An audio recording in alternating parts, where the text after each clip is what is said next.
안녕하세요. 사연에 빠지다의 DJ 민영입니다. 오늘 사연자는 평생 벗어나려고 발버둥쳤던 시댁 식구들에게서 드디어 벗어났다는데요. 과연 어떤 사연인지 들어보겠습니다. 오늘도 두 가지 사연 준비되어 있어요. 끝까지 들어주실 거죠? 그럼 오늘의 사연 바로 시작해 볼게요. 구독과 좋아요도 잊지 말고 꾹 눌러주세요. 안녕하세요. 저는 40대 여자입니다. 저는 최근 이혼 서류에 도장을 찍은 따끈따끈한 이혼녀입니다. 지난 몇 년 동안 저는 이혼을 꿈꾸지 않은 적이 단 하루도 없었어요. 남편과 결혼할 때는 남편과 사이좋게 오순도순 살며 자식들 낳고 화목한 가정을 이루고 행복하게 살 줄 알았는데 막상 결혼해 살아보니 그게 제 생각처럼 되는 게 아니더라고요. 저만 잘한다고 해서 집안이 잘 돌아가는 게 아니었어요. 남편은 결혼해서 가정을 꾸리고 살 사람이 못 됐습니다. 남편은 워낙 자기 고집이 세고 자존심이 강한 사람이에요. 그러다 보니 위아래가 확실한 직장 생활을 견디지 못했어요. 항상 회사 상사와 사이가 좋지 않아 다니는 직장마다 문제가 생기더라고요. 결혼 전 연애할 때도 저와 만나는 1년 동안 직장을 3번이나 옮겼어요. 그때는 나이도 젊었고 아직 본인이 뭘 하고 싶어 하는지 모르겠다며 직장 생활이 본인이랑 안 맞는다고 하더라고요. 그때는 저도 어려서 세상 물정을 몰랐으니 남편을 응원했어요. 회사에 어렵게 들어가서도 몇 개월 버티지 못하고 매일 그만두는 남편에게 언젠가는 잘 맞는 직장을 구할 수 있을 거라고 위로했죠.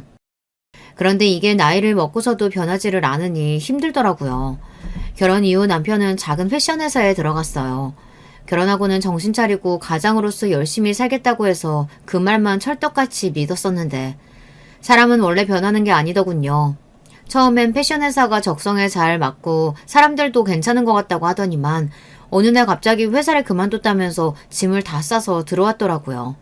저에게 일절 상의도 없이 갑자기 남편 혼자 결정한 상황이라 저는 황당해서 남편에게 따져 물었습니다. 갑자기 이게 무슨 일이야? 멀쩡히 다니던 회사를 또 상의도 없이 그만두면 어떡해. 이제 우리 아기도 나온다고 다시는 책임감 없이 행동 안 한다고 하더니만 또 왜 그랬어? 당시에 제가 첫 아이 출산이 얼마 남지 않은 시점이라 회사를 쉬고 있었어요. 저도 벌이가 없는데 남편까지 회사를 그만뒀다고 하니 저로서는 말이 좋게 나가지를 않았죠. 그런데 그때 남편 말이 기가 막혔습니다. 나라고 회사 그만두고 싶은 줄 알아? 이번엔 내가 회사를 그만둔 게 아니라 내가 잘린 거야. 황당한 게 남편이 회사를 그만둔 게 아니라 잘린 거라고 하더라고요. 지금까지 본인이 못 버티고 회사를 그만둔 적은 많아도 잘린 적은 없었는데 도대체 무슨 일인가 싶었죠. 저는 어떻게 된 일인지 남편에게 자초지종을 물어봤어요. 그게 사실은 내가 회사 양복을 좀 따로 빼서 팔았는데 그걸 누가 위에 일러 바쳤는지 딱 걸린 거 있지. 아휴, 월급도 쥐꼬리만큼 주면서 그것 좀 빼돌렸다고 사람을 자르는 게 어딨냐? 치사해서 원. 남편은 말도 안 되는 소리를 해댔습니다. 남편이 다니던 회사는 남자 양복을 만드는 회사였는데요. 워낙 양복이 팔리지 않아서 항상 창고에 재고가 많았대요. 볼 때마다 아깝길래 그걸 좀 빼돌려서 남편이 싸게 팔았답니다. 그 사실을 남편의 상사가 알게 돼서 잘렸나 보더라고요. 그러니까 자기 말은 회사 물건을 따로 빼돌려서 몰래 팔다가 걸렸다는 거야? 그래서 회사까지 잘리고? 저는 다시 들어도 너무 황당해서 남편에게 몇 번이나 다시 물었어요. 아무리 상황이 힘들어도 할 일 하지 말아야 할 일이 있는 건데 사람이 이 정도로 생각이 없는 사람이었나 싶더라고요. 더군다나 더 기가 막혔던 건 혼자 몰래 회사 양복을 빼들려서 판 돈을 유흥비로 다 써버렸대요. 듣는 내내 남편이 너무 한심해서 저는 할 말을 잃었습니다. 그렇다니까. 차라리 잘 됐어. 어차피 비전도 없는 코딱지만한 회사 안 그래도 나도 그만두려고 했었어. 나 자르면 자기들이 아쉽지 내가 아쉽냐? 원래 남편 성격이 허세도 있고 객기도 좀 부리는 편이긴 해요. 그런 면을 알고도 좋아서 연애도 하고 결혼도 한 거라지만 막상 결혼해서 남편과 살다 보니 남편의 말도 안 되는 성격이 저를 힘들게 하더군요. 남편은 말로는 가장이라고 책임감 때문에 할 수 없이 그랬다고 하지만 누가 봐도 하면 안 되는 짓을 저질러 놓고도 본인이 잘못한 줄을 몰랐어요. 회사 상품을 몰래 빼돌려서 파는 거야 당연히 잘못된 행위이니 회사에서 잘리는 게 당연한 일인데도 남편은 끝까지 자신의 잘못을 인지하지 못했습니다. 오히려 걸리지 않게 철저히 했어야 하는데 일찍 걸려서 아쉽다고 했어요. 당신 그걸 지금 말이라고 해? 당연히 회사 옷을 빼돌리면 안 되지. 자기가 잘못해놓고 회사 잘못인 것처럼 몰아가면 어떡해. 당신 그런 짓까지 하고 회사에서 잘린 거 소문나면 어느 회사에서 당신을 써주겠어? 저는 당장 아이가 태어날 때까지 한 달도 채 안 남았는데 남편도 저도 둘 다 직장이 없으니 앞이 막막하기만 했습니다. 하지만 남편은 언제나처럼 자신감이 넘쳤어요. 본인은 언제든 직장을 구할 수 있답니다. 그래놓고 아이가 태어나고 반년이 다 될 동안 취직도 못해서 집에서 놀고 있었어요. 처음엔 어떻게든 직장을 구하겠다고 이력서도 여기저기 놓고 면접도 보러 다니는 것 같더니만 몇 번 면접에서 떨어지고 오더니 자신감이 떨어졌는지 한 달 전부터는 면접도 보러 가지를 않더라고요. 저는 어디 말할 데도 없고 혼자 소가리를 했어요. 모아둔 돈은 진작에 다 떨어졌고 2달 전 친정엄마에게 연락해서 도와달라고 사정을 해서 받은 생활비도 이제 거의 다 떨어져 가고 있었거든요. 그런 상황이다 보니 남편 얼굴만 보면 저도 모르게 화가 나서 부딪히기만 하면 싸웠어요. 그러던 어느 날이었어요. 시어머니께서 아기가 보고 싶다고 하셔서 잠깐 남편이랑 시댁에 갔습니다. 시어머니는 일찍이 시아버지와 사별하고 혼자 사십니다. 시댁도 형편이 넉넉지 않은 상황이라 시어머니께서 식당에서 주방 일을 하세요. 혼자 힘들게 사시는 시어머니를 보면 며느리로서 항상 걱정되고 죄송했어요. 하지만 막상 시어머니를 만나면 그런 마음이 싹 사라졌습니다. 저는 남편이 반년이나 나가서 일할 생각을 안 하고 있어서 속이 상해도 시어머니 앞에서 내색도 안 했었는데 시어머니는 괜히 저를 볼 때마다 남편 바가지 긁지 말라고 은근 잔소리를 하더라고요. 아이고 우리 아들 왜 이렇게 말랐어? 세아가 너 우리 아들 나가서 돈 못 번다고 설마 밥도 굶기는 거 아니니? 이 사람이 말하긴요. 매일 밤마다 친구들 만나서 술 얻어먹고 들어오느라 배가 남산만한데요 뭐. 누가 봐도 집에서 놀고 먹어서 살만 포동포동하게 올랐는데 시어머니는 남편을 볼 때마다 살이 빠졌다며 괜히 저를 구박했습니다. 잔소리하지 말라고요. 남자가 더 큰 도약하기 위해서 좀 쉬기도 하고 그러는 거지. 세아가 너 우리 아들 몇 달 집에 있다고 괜히 무시하고 그러지 마라. 남자들은 여자한테 무시당하면 사회에 나가서 다 티가 나. 가장이라고 자기도 잘해보려다가 실수해서 그런 건데 여자가 다독이고 더 잘 챙겨줘야지. 시어머니께서 아들 편만 드시는 것도 싫었지만 가장 이해가 되지 않았던 건 당신의 아들이 잘못한 거를 가지고도 절대 나무라지 않고 무조건 아들 편만 든다는 겁니다. 남편이 전 회사에서 양복을 빼돌리다 걸려서 회사까지 잘렸다는 소리를 듣고도 시어머니는 오히려 남편에게 똑똑하다고 했어요. 어떻게 그런 기발한 생각을 했냐고요. 역시 우리 아들 똑똑해. 어차피 회사에서 월급도 조금 준다면서 그렇게 해서라도 내 몫은 내가 알아서 챙겼어야지. 잘했어. 우리 아들 가장 노릇하느라 고생 많았네. 그때도 기가 막혀서 말이 나오지를 않았어요. 회사에 사기치다가 걸려서 퇴직금도 못 받고 잘렸는데 도대체 뭐가 똑똑하다는 건지 모르겠습니다. 남편이 자기밖에 모르고 윤리의식 자체가 바닥인 게 그때 보니 다 시어머니가 그렇게 키운 거더라고요. 더군다나 돈 문제가 불거지면 시어머니는 오히려 큰 소리를 치며 저를 나무랐어요. 한 번은 이런 일이 있었습니다. 아무래도 힘들어서 제가 주말에 아르바이트를 시작했어요. 시어머니께서 주말엔 식당에 나가지 않으셔서 시어머니에게 딸아이를 맡겨두고 주말만 나가서 일했습니다.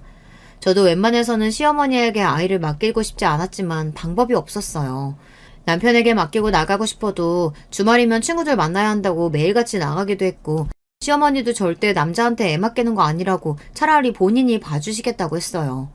저도 주말마다 시어머니를 만나야 한다는 게 죽기보다 싫었지만 애의 기저귀 값도 간당간당하니 뭐라도 해야 했습니다. 그런데 안 그래도 힘든 저에게 시어머니는 꼭 듣기 싫은 소리를 하셨어요. 애 옷이 이게 뭐니? 할머니네 오는데 그래도 좀 깔끔하게 예쁜 것 좀 입히지. 올 때마다 내복 차림이야. 마음 같아서는 예쁜 옷 사줄 돈이 어디 있냐고 따지고 싶었지만 그럴 수 없으니 애써 날이 더워서 편하게 내복만 입혔다고 하고 말았습니다. 그런데 시어머니는 거기서 말을 멈추지 않고 계속 제 속을 뒤집으시더라고요. 사람이 없을수록 먹는 거랑 입는 거는 더 신경 써야 돼. 지금 당장 없다고 구질구질하게 살면 사람들이 다 무시하고 깔본다. 근데 너희 친정아버지는 평생 크게 사업하셨다더니 너는 애가 왜 그렇게 귀티가 안 나니? 설마 우리 아들 속이고 결혼한 거 아니야? 시어머니의 말을 들을 때마다 느끼는 거지만 사람 참 기가 막히게 합니다. 제가 그런 걸 뭐하러 속이겠어요. 안 그래도 그냥 아버지랑 살 걸 내가 왜 괜히 결혼 같은 걸 해서 이 고생을 하고 있나. 저도 후회하거든요. 애 맡기는 입장에서 시어머니와 실랑이를 벌이고 싶지 않았지만 만나기만 하면 사람 속을 뒤집으시니 도저히 참을 수가 없었습니다. 그래도 이제 한 가족이고 손녀도 생겼으니 시간이 지나다 보면 저도 시어머니와 자연스레 가족이 될 수 있겠지 싶었는데 그런 일은 일어나지 않았어요. 오히려 점점 더 시어머니한테도 정이 떨어졌습니다. 남편하고도 하루하루 버티는 마음으로 살고 있는데 시어머니하고까지 싸우고 싶지 않았거든요. 아이가 태어나고 나서 남편과 저는 하루하루가 전쟁이었어요. 애 키우기도 힘든 와중에 돈까지 바닥났으니 서로만 보면 으르렁거렸죠. 결국은 아이를 낳은 지 6개월 만에 제가 남편에게 선전포고를 했습니다. 당신 아무래도 직장 구할 생각은 다 접은 것 같은데 그렇게 살 거면 앞으로 당신이 우리 수아 키워. 내가 당장 내일부터 직장 구할 테니까. 저로서는 큰 결단을 내린 거였어요.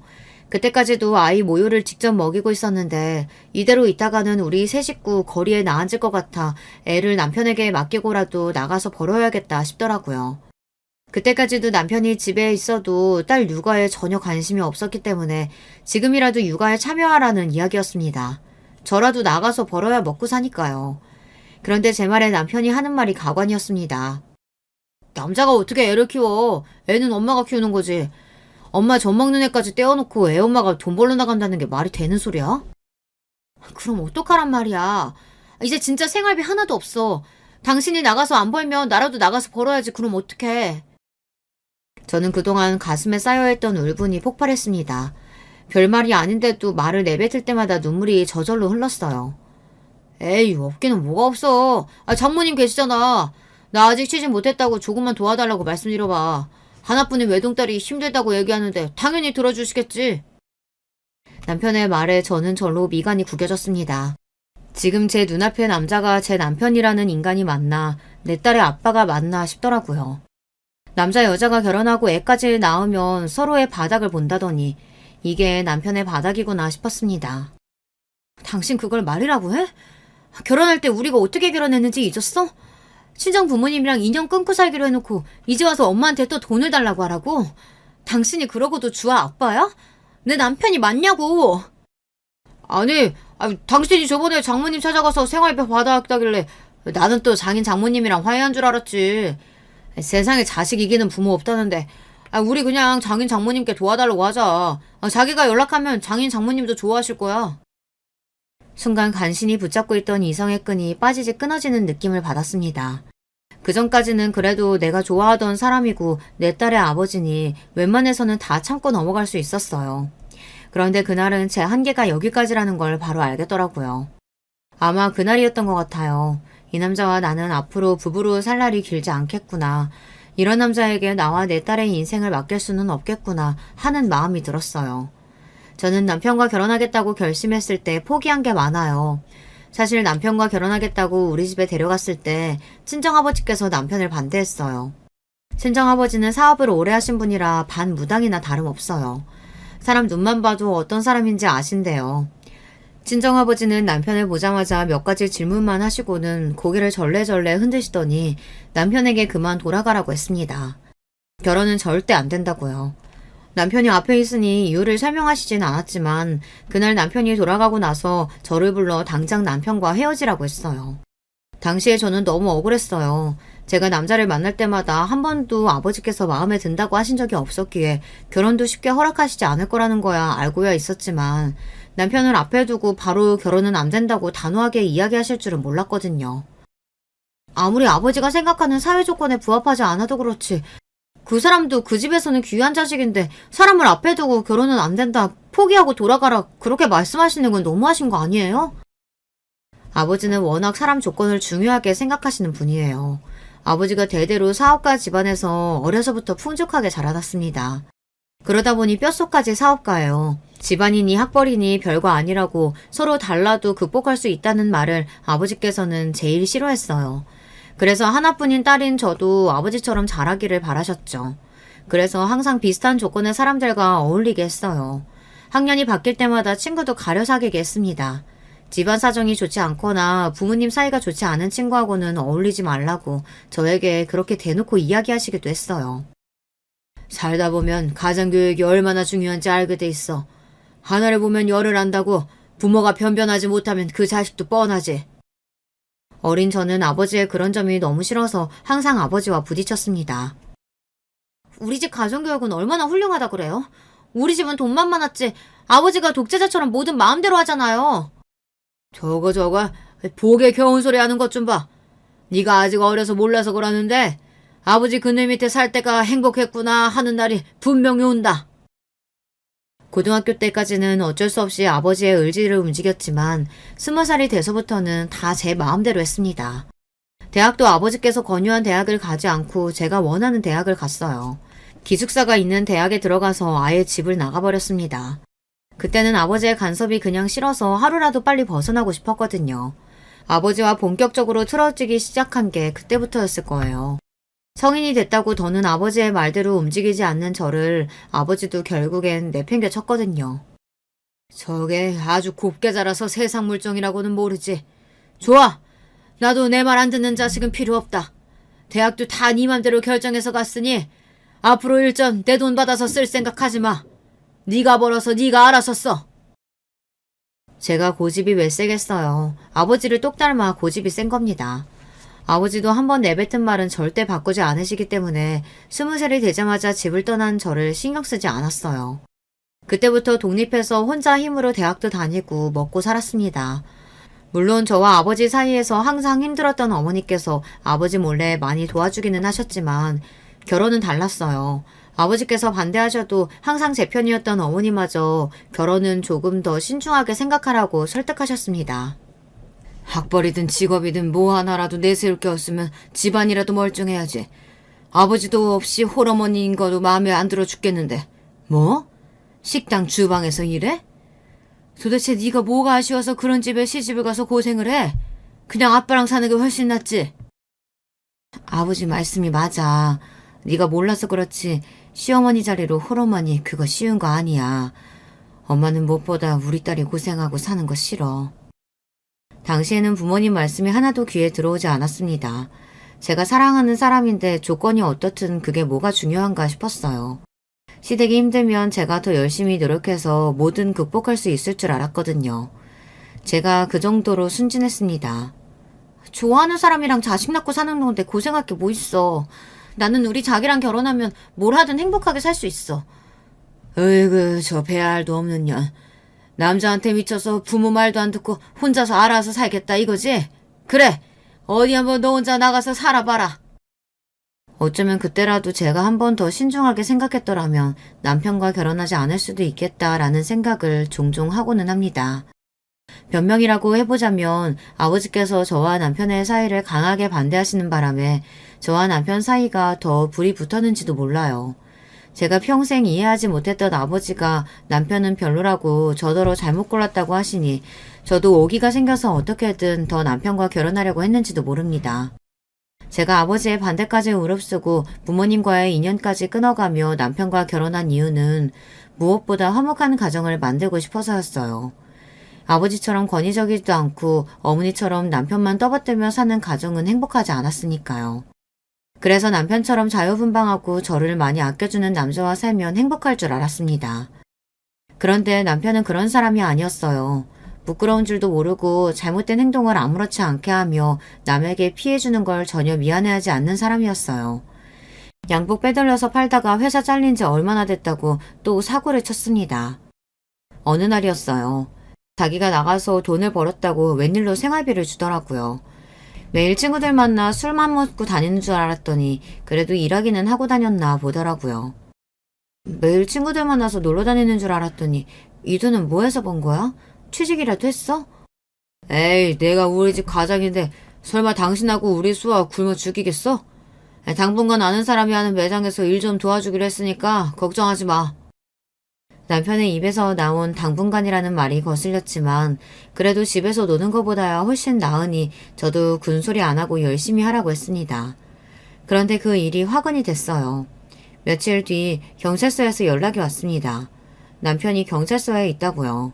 저는 놀라서 애를 업고 경찰서로 갔어요. 그런데 이 인간이 이번엔 대형 사고를 쳤더군요. 남편이 아는 사람 매장에서 같이 일한다는 게 흔히 말하는 다단계 약장사 같은 거였어요.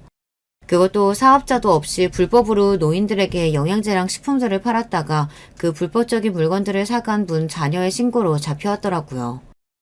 거기다가 더 상황이 심각했던 건 아는 형이라는 사람이 이미 잠적한 상태라 남편이 다 뒤집어쓰게 생긴 거라는 겁니다. 남편은 결국은 재판까지 받았어요. 불행 중 다행인지 벌금으로 마무리는 되었지만 우리 집 형편에 벌금 낼 돈도 없었죠. 저는 도저히 돈 나올 구멍이 없으니 집이라도 팔자고 했어요. 우리 주제에 아파트는 말도 안 됐어. 그냥 이거 팔아서 벌금 내고 전세를 옮기자. 어차피 대출이자 내는 것도 버거웠어. 그나마 남편이 살면서 제일 잘한 일이 결혼할 때 아파트를 분양받았다는 거예요. 위치도 서울 중심부라 거의 로또나 다름없는 아파트였죠. 갖고만 있으면 계속 오를 거라 힘들어도 대출 이자는 꼬박꼬박 내고 있었는데 당장 벌금을 내야 하는 상황에 도저히 방법이 없으니 집을 팔 수밖에 없겠다 싶었습니다. 그런데 제 말에 남편과 시어머니는 난리가 났어요. 그 아파트가 어떤 아파트인데 팔아? 지금도 벌써 3억이나 올랐는데 나는 절대 못 팔아. 그럼 어떡해? 당신 돈 있어? 몇천이나 되는 벌금이랑 위약금 다 어떡할 거냐고. 얘가 너는 그깟 몇천 때문에 왜 내 아들이 잡니? 우리 아들이 일이 이렇게 될 줄 알고 그랬어? 너랑 네 딸 먹여 살리려고 하다가 그런 거잖아. 그리고 너는 애가 머리가 왜 그렇게 멍청하니? 이 아파트 앞으로 계속 오를 텐데 지금 팔면 어떡해? 그냥 너희 친정에 한번 부탁 좀 해. 상황이 이러니 좀 도와달라고. 시어머니는 너무도 당연하게 친정에 연락하라고 했습니다. 어차피 손녀도 태어나고 이제 좀 있으면 돌인데 언제까지 그렇게 남남처럼 살 거냐고요. 이 김에 너도 부모님이랑 다시 연락하고 지내면 좀 좋아? 부모 자식 간의 천륜인데 그걸 어떻게 평생 끊고 사니? 저는 기가 막혀서 말문이 막혀 말도 나오지 않았습니다. 인간들이 어떻게 저렇게 뻔뻔한지 모르겠어요. 제가 저지른 일도 아니고 어머니 아들이 사고친 걸 왜 우리 부모님께 해결해달라고 그래요? 어머머, 얘 말하는 것 좀 봐. 네가 지금까지 시집 와서 한 게 뭐가 있니? 친정에 도와달라고 좀 하는 게 뭐가 힘들다고. 몰라. 이 집은 어차피 못 파니까 네가 알아서 해. 시어머니는 갈 때까지도 남편에게 집은 절대 안 된다고, 팔면 가만 안 두겠다고 막말까지 하고 돌아가셨어요. 저는 한숨이 절로 나왔습니다. 머리가 펑 하고 터져버릴 것만 같았어요. 그런데 그때 남편이 제 앞에 무릎을 꿇었습니다. 자기도 알잖아. 이 집이 나한테 어떤 집인지. 평생 엄마랑 월세 전세만 전전하고 살다가 처음으로 내가 산 내 집이야. 나 이 집 못 팔아. 그러니까 당신이 이번 한 번만 나 좀 살려줘. 어? 그럼 나 다시는 이런 짓 안 해. 남편은 눈물만 안 흘렸지 제 앞에서 애걸복걸하며 사정사정을 했습니다. 이번 한 번만 도와주면 앞으로는 절대 사고 안 친다고 약속했어요. 저는 속는 셈 치고 남편 말대로 했습니다. 친정엄마를 찾아가 자초지정을 설명하고 마지막으로 좀 도와달라고 했어요. 그런데 엄마도 그 정도 돈은 수중에 없다며 아버지께 이야기해야 한다고 했습니다. 방법이 없었던 저는 결혼하고 처음으로 아버지를 찾아갔어요. 그리고 지금까지 있었던 일을 아버지께 말씀드리고 도와달라고 했습니다. 자존심도 다 버리고요. 아버지는 제 이야기를 듣는 내내 한심하다는 듯 혀를 끌끌 찼습니다. 내가 그놈 그럴 줄 알았다. 얼굴에 불성실하고 딱 쓰여 있었어. 그뿐이야? 그놈 엄마라는 사람도 그래. 도대체 아들놈을 어떻게 키웠길래 사고치고 수습을 마누라한테 시켜? 한심한 놈 같으니. 저는 아버지의 모진 소리도 가만히 들었습니다. 저는 이런 소리를 들어도 싸니까요. 제가 생각해도 스스로가 너무 한심하고 멍청했어요.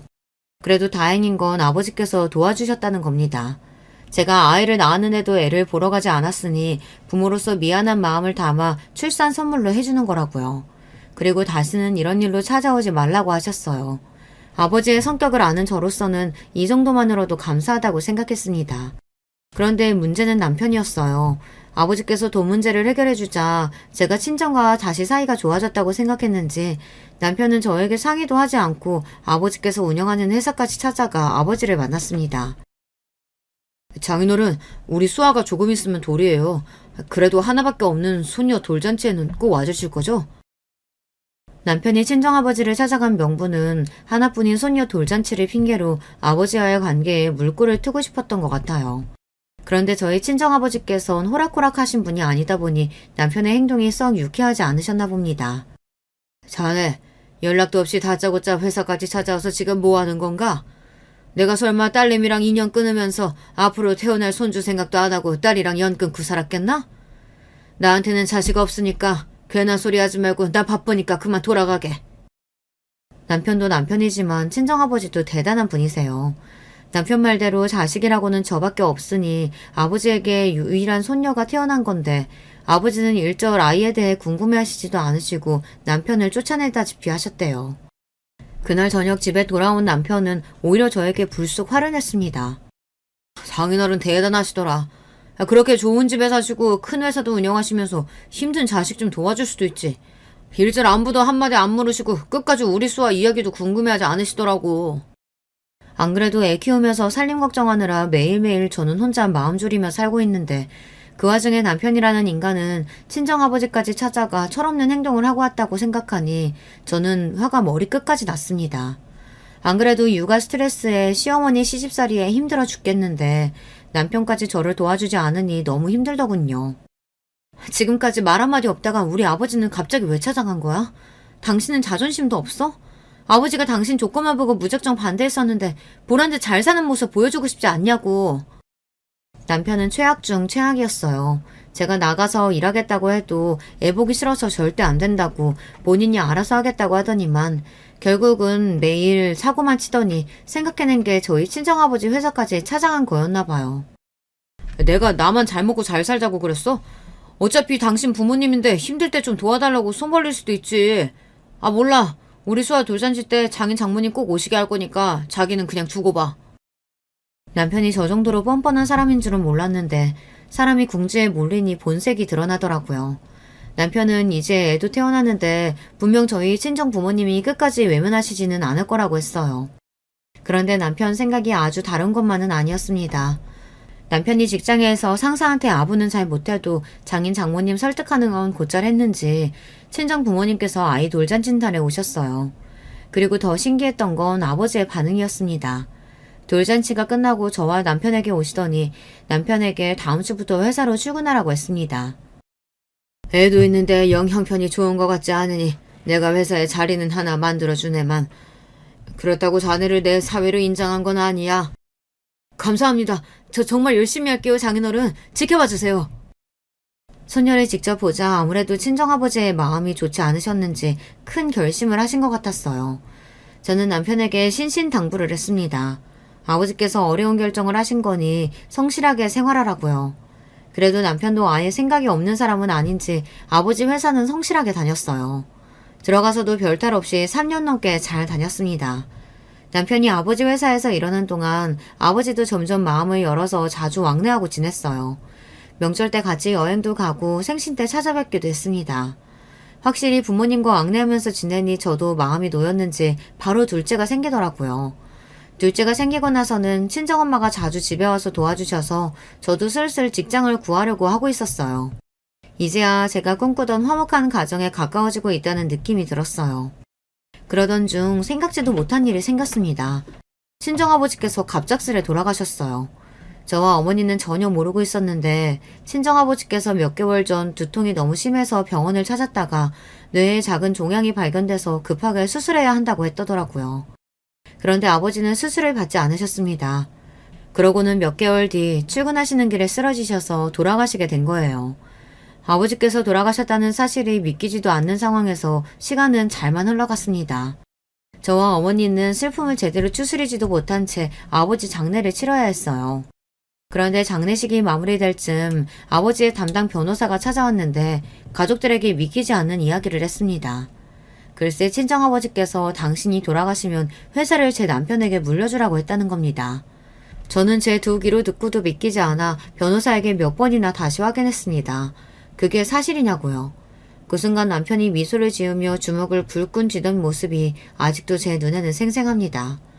아무리 생각해도 믿기지 않았어요. 딸 돌잔치 이후 친정 부모님과 왕래를 시작해 다시 가까워지긴 했지만 회사를 맡길 정도로 남편을 믿지는 않으셨어요.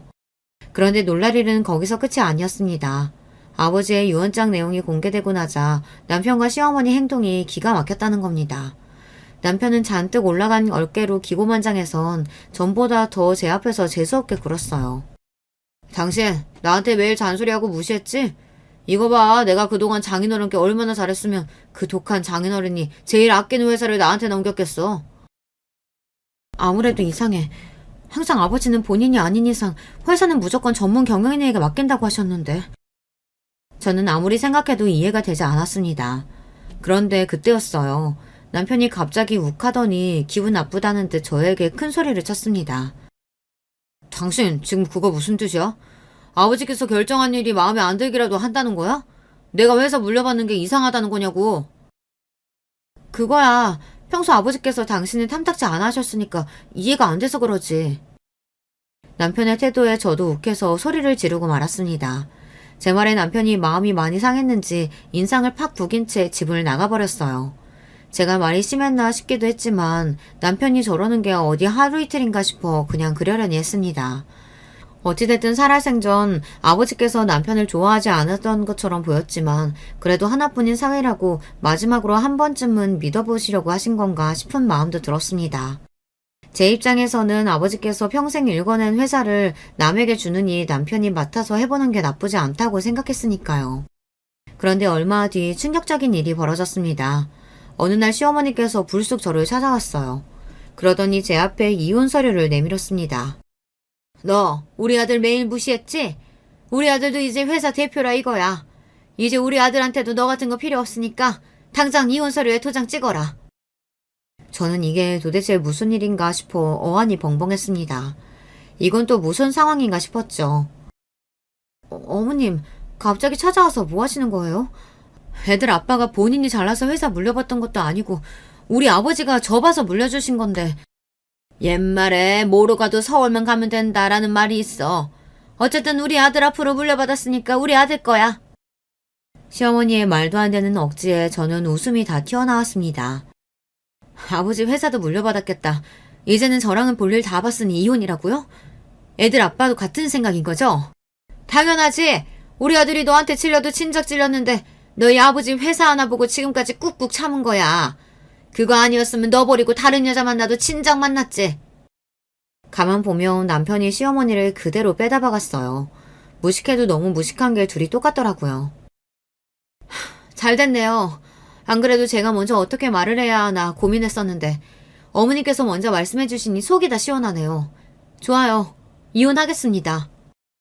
저는 절로 입가에 미소가 흘렀습니다. 안 그래도 남편에게 이혼 소장을 언제쯤 보내야 하나 타이밍을 보고 있었는데 시어머니가 먼저 찾아와 이야기를 꺼내주니 다행이다 싶더라고요. 저는 절로 웃음이 나오고 어깨춤이라도 출 것 같았어요.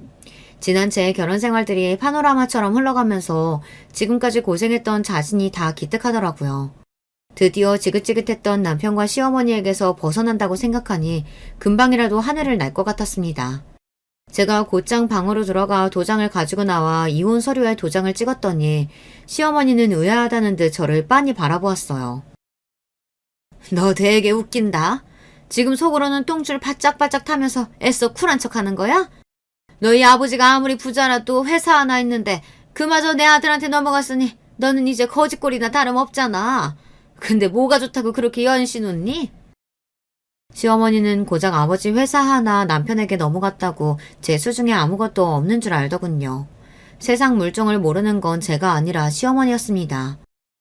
저는 다 필요 없어요. 우리 애들만 제가 키울 수 있으면 돼요. 그래, 너 말 잘했다. 안 그래도 우리 아들이 양육권 문제로 고민하던데 애는 당연히 엄마가 키워야지. 우리 아들이야 앞으로 그 큰 회사 운영하려면 바쁠 텐데 애들 키울 시간이 어디 있겠어? 처음으로 어머님이랑 저랑 뜻이 맞네요. 애들 제가 데려오면 당연히 약육비는 주실 거죠? 아유, 당연하지. 애들 혼자 키우려면 힘들 테니까 이 아파트 너 가져라. 우리가 주는 이혼 선물이야. 저는 생각지도 못한 시어머니의 아파트 플렉스에 너무 기분이 좋아서 박수까지 쳤습니다. 쪼잔한 시어머니랑 남편한테 양육비 받으려면 꽤 고생 좀 할 줄 알았는데 이렇게 쉽게 풀릴 줄은 몰랐거든요. 어머니, 지금 우리 아파트 분양가가 얼만 줄 알고 이야기하시는 거예요? 얼마 전에 15억이 넘었어요. 그래, 알지. 이제 우리 아들 이미지도 있는데 15억. 그 정도야 양육비를 줄 수 있지. 저는 행여나 시어머니가 나중에 말을 바꿀까봐 바로 변호사에게 연락해서 남편과 합의한 이혼 조건들을 정리해서 서면으로 보냈습니다. 바로 법원에 제출해 달라고요. 그런데 이혼 서류에 도장이 채 마르기도 전에 시어머니께서 난리가 났어요.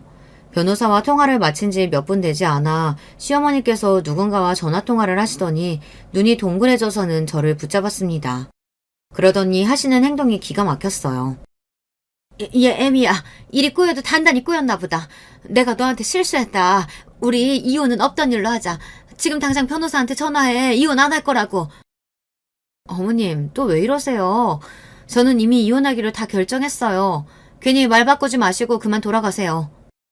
그 순간 생각지도 못한 일이 벌어졌어요.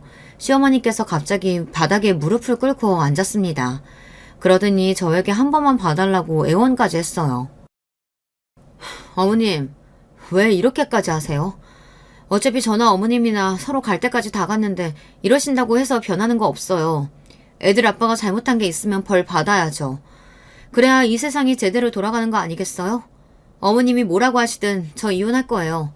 우리 아버지가 죽든지 말든지 상관 안 하는 사기꾼 새끼랑은 저 하루도 못 살아요. 뭐야? 애미, 너 설마 알고 있었던 거야? 그래놓고 모르는 척 이혼 서류에 도장 찍은 거니? 그럼요. 제가 누구 딸인데요. 무식한 어머님이랑 어머니 아들이 하는 짓 제가 모르고 있었을 것 같아요? 이게 다 무슨 소리냐고요? 사실 몇 개월 전 아버지 회사에 문제가 좀 있었어요. 회사에 이상한 소문이 돌기 시작했습니다. 아버지께서 대표직에서 내려오고 회사를 다른 중소기업에 합병시킨다는 이야기였죠. 그런데 아버지께서 대표직에서 내려오는 이유가 사실은 회사와 직원들을 큰돈에 팔아넘긴다는 이야기였습니다. 그 이야기가 이미 회사 전체에 돌기 시작해서 회사 전체가 시끄러울 정도로 심각한 일이었죠. 그러다 보니 회사 직원들과 임직원들은 난리가 났어요. 갑자기 다른 회사와 합병되면 회사 체계도 지금과 달라질 테고 구조조정도 불가피하다는 말까지 나왔으니까요. 찌라시 내용의 전부는 사실이 아니었지만 일부는 사실이었습니다. 아버지께서 대표직에서 내려와 그 이후에 회사를 어떻게 할지에 대해 고민하고 계시기는 했습니다. 그런데 언제부턴가 이상한 소문이 나기 시작하더니 소문은 꼬리에 꼬리를 물고 아버지께서 악의적으로 회사를 팔아넘기기라도 하는 것처럼 와전됐습니다. 그런데 그 소문을 낸 당사자가 남편이었어요. 남편은 평소 자신이 대표의 사위라는 사실만으로 아부를 떠는 임직원들에게 은근슬쩍 소문을 흘려 회사 대표인 아버지의 입지를 의도적으로 흔들리게 했습니다. 소문이 걷잡을 수 없이 커져 임원들 사이에서 대표 퇴진 요구까지 빗발치자 아버지께서 힘들어하셨나 봐요. 그때 기다렸다는 듯 남편이 나선 겁니다. 아버님, 이럴 때일수록 아버지께서 굳건하게 자리를 잡고 있다는 걸 임직원들과 직원들에게 보여줘야 돼요. 내가 더는 대표직에 있을 수가 없는 상황인데 굳건하다는 걸 도대체 어떻게 보여주라는 건가? 나한테 믿을 만한 후계자도 없는데. 후계자가 없기는 왜 없어요? 아버님, 제가 있잖아요. 제가 누굽니까? 아버님의 하나뿐인 사위잖아요. 제가 아버님 뒷바라지하면서 열심히 배울게요. 저한테 뭐든 맡겨만 주세요. 뭐? 자네 미쳤나? 이 회사가 어떤 회사인데 자네 같은 사람한테 물려줘? 턱도 없는 소리 하지 말게. 남편의 말에 아버지는 단호하게 선을 그었지만 남편은 순순히 물러날 생각이 없었습니다. 글쎄요. 아버님께서 지금 찬밥 더운 밥 가리실 때가 아닌 것 같은데요. 아버님 건강 상태가 오늘 내일 하시는데 이대로 퇴진당해서 임원들한테 회사 뺏기셔도 괜찮으시겠어요? 건강? 자네가 내 건강에 대해 뭘 안다고 떠들어? 나 건강해! 아버님 뇌종양 수술하시고 병원에서 더는 방법 없다고 한 거 저 다 알아요. 안 그래도 회사 어수선한데 임원들이 대표님 상황 알면 참 좋아하겠네요. 뭐야? 자네 지금 내 약점 좀 잡았다고 회사 내놓으라는 건가? 아니죠, 아버님. 제가 설마 아버님 회사 뺏으려고 이러는 거겠어요? 이러다가는 아버님 평생 이룬 회사 남한테 뺏기고 안 좋게 내려오실까봐 이러는 거잖아요. 저 승진시켜 주시고 만약 회사에 위급한 상황이 생겼을 때 저한테 대표직 위임할 거라고 공표만 해주시면 되잖아요. 그럼 직원들도 안심할 거예요. 그리고 제가 지금까지 성실하게 회사 생활 3년이나 해서 임원들도 인정할 거예요. 이미 남편이 매수한 임원들이 꽤 돼서 아버지도 남편 말대로 해줄 수밖에 없었나 보더라고요. 아무래도 급한 불부터 꺼야 했으니까요. 그렇게 된 일이었습니다. 남편이 교묘하게 술을 쓰는 바람에 아버지께서 남편에게 회사를 넘겨준 거였죠. 그리고 저도 어머니도 몰랐던 사실을 남편은 진작 알고 있더라고요.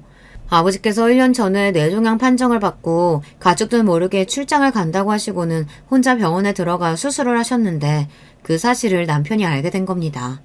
회사에서 아버지의 최측근인 비서진들만 아버지의 수술 사실을 알고 있었는데 눈치 빠른 남편이 뭔가 이상한 낌새를 채고 아버지 뒤를 밟아 알게 된 거죠. 남편은 그 사실을 알고도 저에게 이야기하지 않은 겁니다. 일부러 말이죠. 더군다나 그걸 이용해서 아버지에게 회사를 물려달라고 압박을 한 겁니다. 쓰레기도 이런 쓰레기가 없어요. 이 사실을 저도 얼마 전에 알게 됐어요. 아무래도 남편이 아버지의 회사를 물려받았다는 게 계속 미심쩍어 제가 사람을 써서 좀 알아봤습니다. 그런데 제가 모르는 사이 말도 안 되는 일이 벌어지고 있었더라고요. 남편이 처음부터 그럴 의도로 아버지 회사에 들어간 거는 아니었겠지만 아버지의 수술 사실을 알고는 혼자 잔머리를 굴린 것 같아요. 그러는 사이 아버지는 점점 더 병들어 쇠약해지셨고 결국은 돌아가신 겁니다. 그래놓고 남편은 아버지에게 인정받아 회사를 물려받았다고 떵떵거린 거죠.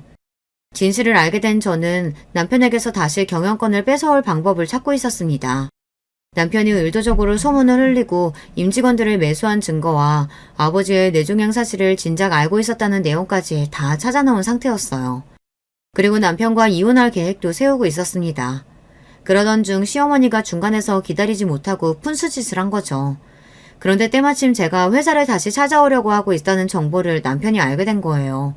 아직 남편이 대표로 선출된 상태가 아니었기 때문에 제가 준비한 증거들을 임원들에게만 보여줘도 남편이 대표가 될 일은 없었습니다.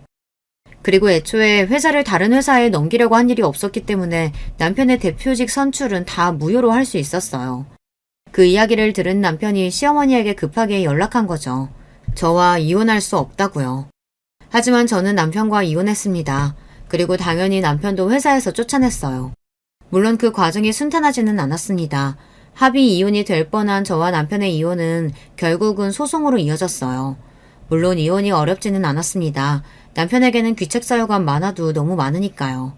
5년 가까이 되는 결혼 생활 동안 남편이 저지른 만행들과 가장으로서 모든 책임을 버리고 살아온 점, 그리고 아버지의 회사를 뺏으려고 저지른 더러운 짓까지 모두 다 입증돼서 이혼이 성립됐어요. 물론 양육권도 제가 가져왔고요. 아직 아파트에 대한 재산 분할이 조정 중이지만 그것 또한 뺏기지 않을 생각입니다. 분양도 내가 받았고 이자도 내가 냈는데 당신이 뭔데 내 아파트를 가져가겠다는 거야?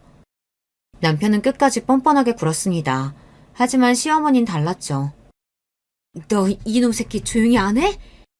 애미야, 네가 결혼 생활 동안 고생한 거 내가 잘 안다. 근데 너는 돌아갈 곳이라도 있잖아. 근데 이놈은 아니야. 그 집이라도 없으면 이제 빈털털이라고. 제발 절반만이라도 좀 떼줘. 어머니, 이제와 말씀이 달라지시면 안 되죠. 아파트는 양육비를 주기로 하신 거잖아요. 이미 공증받아 놓은 증거까지 있어서 그건 곤란하겠네요. 야, 너 말 다 했어? 양육비는 내가 줄 생각도 없는데 왜 네 맘대로 받겠다는 거야? 네가 애 둘이나 낳아뒀으면 네가 알아서 책임져야지. 내가 왜 돈을 줘? 남편은 공지에 몰리니 아주 최악의 모습까지 다 보여주더군요. 자식들에 대한 미안함조차 없었어요. 저는 도저히 참아줄 수가 없었습니다. 짝! 저는 그대로 남편에게 다가가 그 쓰레기 같은 인간의 뺨을 세게 날려줬어요. 미친놈. 이게 아직도 정신 못 차렸네. 너 때문에 나나 엄마나 아버지 그렇게 허망하게 돌아가시게 놔뒀어. 그런데도 네가 아파트 내놓으라는 소리가 나와? 너 같은 쓰레기한테는 10원 한 장 안 뺏길 거니까 그런 줄 알아.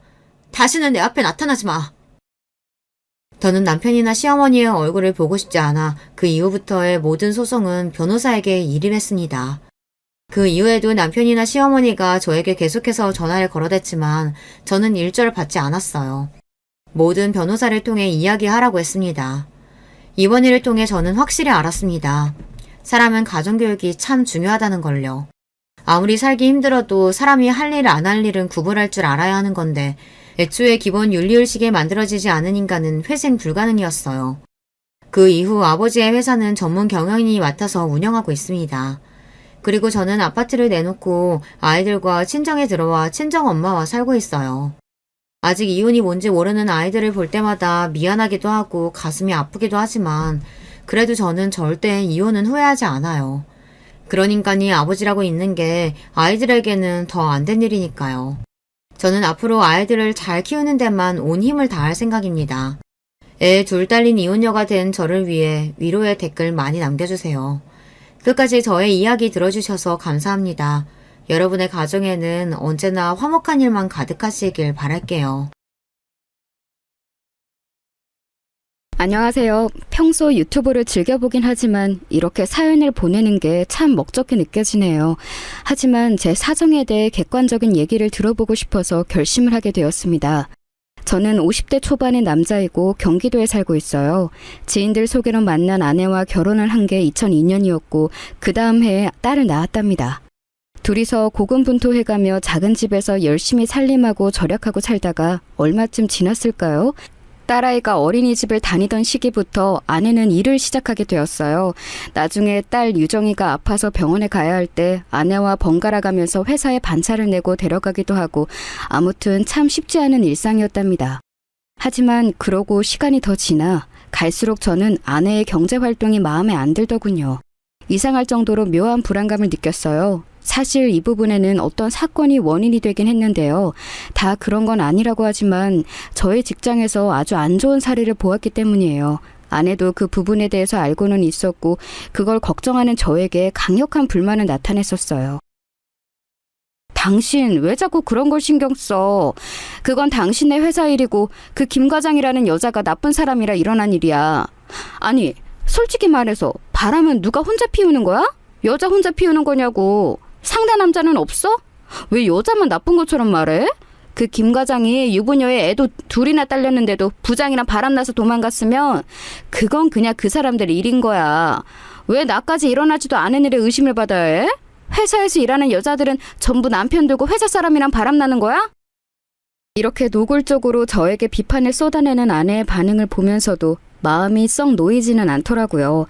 제가 회사에서 점점 승진하던 차에 옆 부서에서 정말 저 말 그대로의 사건이 벌어졌거든요. 당시 양쪽 집안 배우자들이 쫓아와서 회사를 초토화시켰고 엄청난 물리적인 싸움이 일어나서 그날 하루 종일 진압하느라 엉망진창이었답니다. 저는 부서 간의 불륜이 일어나 양쪽 집안이 쪼개지고 평소에 그 남녀들 둘이 얼마나 조신하고 도덕적인 체를 해가며 살았는지도 다 봤기에 충격이 꽤 컸어요. 그래서인지 은연중에 보수적인 생각을 갖게 된 거예요. 내 아내는 꼭 일반 회사, 남자들이 많이 있는 곳에선 일하지 못하게 해야겠다. 이런 못난 생각들을 하고 있었던 거예요. 왜냐면 당시에 우리 아내도 본인 회사에서 비슷한 포지션 안에 있었고 자꾸 남자 동료들이랑 엮어서 일을 하고 늦는 날이 많았거든요. 지금 따져보면 참 꽉 막히고 고지식한 어쩌면 의처증이 동반된 가치관이었던 것 같아요. 그러나 저는 좀 이해가 안 되었던 게 제가 그런 생각을 자꾸 하고 불안에 빠져 있어서 그런 일이 일어났던 걸까요? 아니면 원래 일어나야 했던 일이라 제가 그렇게 불안감을 가졌던 것일까요? 이것에 대한 수수께끼가 제 안에서 수년간 풀리지 않았어요. 당시 제가 그 일을 맞닥뜨렸을 때 너무 어이가 없어 입이 다물어지지 않았답니다. 이미 그 일이 일어나기 얼마 전부터 낌새가 보이긴 했었지만요. 아내를 다그쳤을 때 돌아오는 반응은 더더욱 저를 의심하게 만들었어요. 아니 왜 남의 핸드폰을 보고 그래? 이 팀장님이랑 외근 다녀온 거 맞다고. 내가 말했잖아. 근처 세미나 있어서 갔었다고. 그래서 유정이 안경 맞추러 가는 거 같이 못 간다고 진즉 말했었어. 지금 나 의심하는 거야? 아내는 무척 불쾌한 듯 화를 냈지만 이상하게 회사 안에서 남자 팀장과 가까워져서는 수시로 통화를 하는 등 신경이 안 쓸 수 없게 행동을 하고 있었어요. 게다가 이날은 저에게 거짓말을 했던 날이었고요. 나한테 언제 그렇게 설명했어? 이날 대학 때 친구 만나러 간다고 늦는다 했잖아. 근데 왜 갑자기 이 팀장님이랑 둘이 외근을 갔다 온 날로 바뀌는 건데? 순간 아내는 당황한 기색이 역력했고 떠듬떠듬 뭔가를 생각하는 듯 했어요. 전 충분히 불만이 많고 의심이 갔던 게 회사에서 뭔가 팀 변경이 있다고 분주하게 굴더니 묘하게 화장법이나 외모를 신경 쓰는 모양새가 요란스러워진 거예요. 말로는 자기 커리어 때문에라도 신경을 써야 한다고 했었지만요. 사실 이상한 부분에 중심을 두고 의심하면 끝도 없다지만 갈수록 외부에서 보내는 시간이 너무 많아지더군요.